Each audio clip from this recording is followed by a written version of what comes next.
இன்றைக்கி நம்ம பார்க்க போகிற ரெசிபி எள்ளு துவையல் செய்யலாமா. ஃபஸ்ட்டு வந்து ஒரு 1/4 கப்பு எள் எடுத்திருக்கேன், கருப்பு எள் எடுத்திருக்கேன். இதை ஒரு பேனில் வந்து ஆயிலெல்லாம் சேர்த்தாமல் ட்ரையான வந்து நல்ல வாசனை வர வரையும் வறுத்து தனியாக எடுத்து ஆற வச்சுக்கலாம்.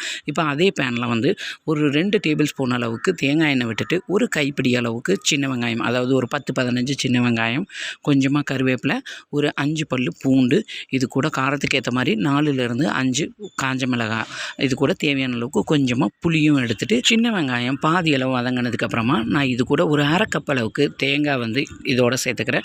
தேங்காயும் வந்து நல்லா வதக்கிட்டு இதை வந்து ஆற வச்சு ஒரு மிக்ஸி ஜாரில் சேர்த்துட்டு நம்ம வறுத்து வச்சுருக்கிற எள்ளையும் இது கூட சேர்த்துட்டு இதுக்கு தேவையான அளவுக்கு உப்பும் இதோட சேர்த்து நல்லா அரைச்சி குறப்பாக அரைச்சி எடுத்துக்கோங்க. எடுத்துகிட்டு இது கூட தேங்காய் எண்ணெய், கடுகு, கருவேப்பிலை போட்டு தாளித்து இது கூட ஆட் பண்ணிடுங்க. சூப்பரான எள்ளு துவையல் ரெடி ஆயிடுச்சு. சூடான சாதத்தோடு போட்டு பிசைஞ்சு சாப்பிட்டா சூப்பராக இருக்கும். இட்லி தோசைக்கும் சூப்பராக இருக்கும்.